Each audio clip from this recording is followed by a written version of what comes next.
ഇറാന്റെ ഏറ്റവും വലിയ ഓയിൽ ഹബ്ബ് എന്നറിയപ്പെടുന്നതാണ് ഖാർഗ് ഐലൻഡ്സ്, ഖാർഗ് ദ്വീപുകൾ. അപ്പോൾ ഈ ഖാർഗ് ദ്വീപിൽ വലിയ രീതിയിൽ അമേരിക്ക ബോംബിടുന്നതിൻ്റെ ദൃശ്യങ്ങളൊക്കെ പുറത്തു വരുന്നുണ്ട്. ഏതാണ്ട് ഖാർഗ് ദ്വീപ് കംപ്ലീറ്റ് നശിപ്പിച്ചു കഴിഞ്ഞു എന്നാണ് അമേരിക്കൻ പ്രസിഡന്റ് ഡൊണാൾഡ് ട്രംപ് പറയുന്നത്.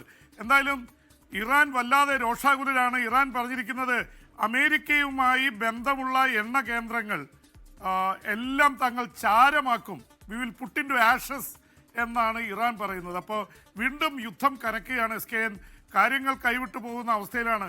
ഒരുപക്ഷെ അമേരിക്കയുടെ ഈ സേനാ താവളങ്ങൾ, പല ഗൾഫ് രാജ്യങ്ങളിലുള്ള സേനാ താവളങ്ങളിലൊക്കെ ഇറാന്റെ ആക്രമണം വന്ന് അതൊക്കെ തകർന്നിരിക്കുകയാണ്. അതുകൊണ്ടാണ് ഇപ്പോൾ കൂടുതലായിട്ട്, അതുപോലെ തന്നെ കപ്പലുകൾക്ക് നേരെ ആക്രമണം വരുന്നു. 2500 നാവികരെയും ഒരു പുതിയ യുദ്ധക്കപ്പൽ കൂടി അമേരിക്ക ഇറാന്റെ തീരത്തേക്ക് അയക്കുന്നു.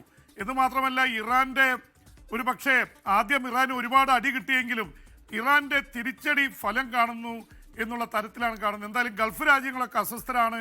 ഇപ്പോൾ തന്നെ സൗദിയിലേക്കും ഖത്തറിലേക്കൊക്കെ ഇറാൻ തൊടുത്തുവിട്ട മിസൈൽ വേദക സംവിധാനങ്ങൾ ഉപയോഗിച്ച് തകർത്തിട്ടുണ്ട്.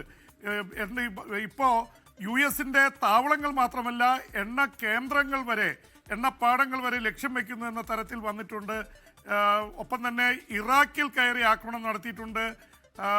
സൗദി അറേബ്യയിലെ 5 അമേരിക്കയുടെ ഈ എണ്ണ നിറയ്ക്കാനായി കൊണ്ടുവന്ന, ഇന്ധനം നിറയ്ക്കാൻ കൊണ്ടുപോകുന്ന എയർക്രാഫ്റ്റുകൾ, വിമാനങ്ങൾ തകർത്തുവെന്നാണ് ഇറാൻ അവകാശപ്പെട്ടിരിക്കുന്നത്.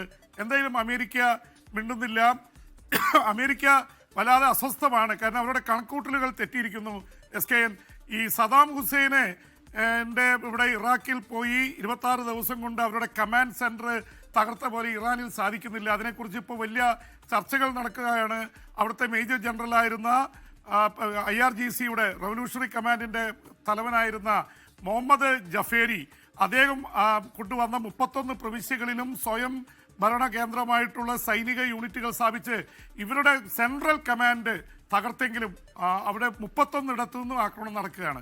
ആ തരത്തിൽ കഴിഞ്ഞ 4-5 വർഷം കൊണ്ട്, അതിനു മുമ്പൊക്കെ ചർച്ച ചെയ്ത് 20 വർഷത്തെ പ്ലാനിംഗ് ആണ് ഇപ്പോൾ അവർ നടപ്പിലാക്കിയിരിക്കുന്നത്. അതുകൊണ്ട് ഇറാനെ ഒരുപക്ഷെ ഇറാൻ്റെ അവിടുത്തെ 15,000 സ്ഥലങ്ങളിൽ ബോംബിട്ടിട്ടുണ്ട്. പക്ഷേ ഇറാൻ്റെ സൈനിക മൊസൈക്ക് പാറ്റേണിനെ തകർക്കാൻ കഴിയുന്നില്ല.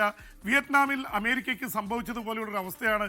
അതുകൊണ്ട് ഇറാൻ ഇനി ജയിക്കാൻ കഴിയില്ലായിരിക്കാം, പക്ഷേ ഇറാനെ തോൽപ്പിക്കാൻ കഴിയാത്ത അവസ്ഥയാണ് SKN.